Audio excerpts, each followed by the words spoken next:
Oi, gente, tudo bem com vocês? Eu sou a Stephanie, sou professora de História no Colégio Positivo Jardim Ambiental, aqui em Curitiba, e hoje eu vim conversar com vocês sobre as primeiras manifestações que se tem registro na história da humanidade. Mas vamos lá, vamos começar com um exercício de localização temporal que é essencial para o estudo da história. A gente vai falar nesse vídeo daquele período conhecido como pré-história, que você deve se lembrar bem, ou das suas aulas, ou dos desenhos como os Croods e tantos outros que a gente tem aí na mídia que falam desse momento. Essa pré-história é chamada assim porque eles não tiveram história?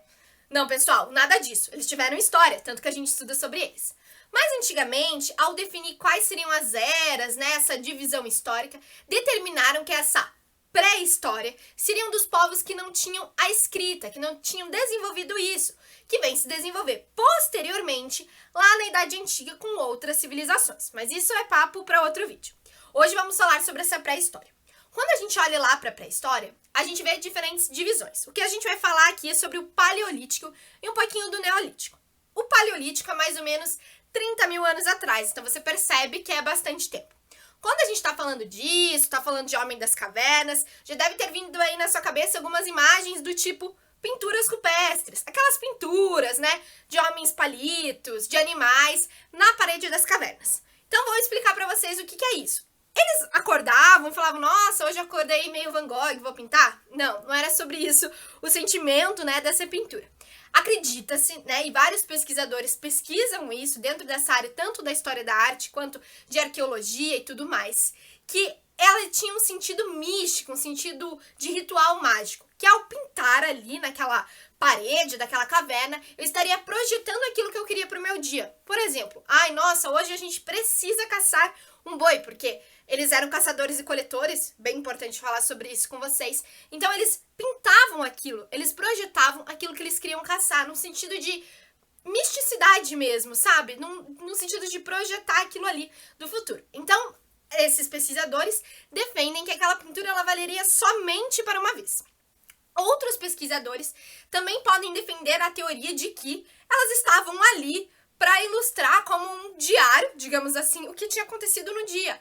Peguei tal coisa, cacei tal animal. Mas a teoria mais aceita é a primeira que eu falei pra vocês, o sentido místico, eu projetar aquilo que eu quero.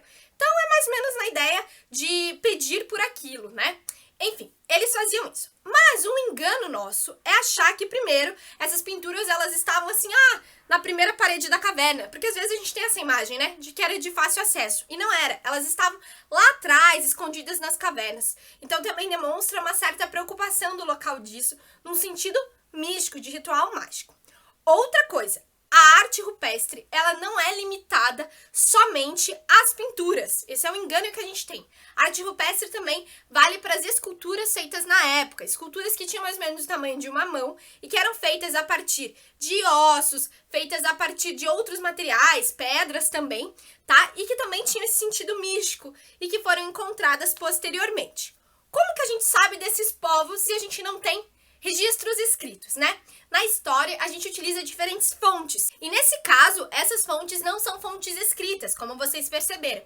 São outros tipos que nos levam a entender aquilo que aconteceu em determinada época. Tem como a gente saber 100% do que aconteceu? Não, porque ainda não desenvolveram uma máquina do tempo. Se você desenvolveu, você conta pra gente. Mas a gente consegue ter ideia e estudar a partir, de metodologias históricas aquilo que aconteceu nos primeiros momentos da história da nossa humanidade. Beleza, gente? Até a próxima. Tchau, tchau!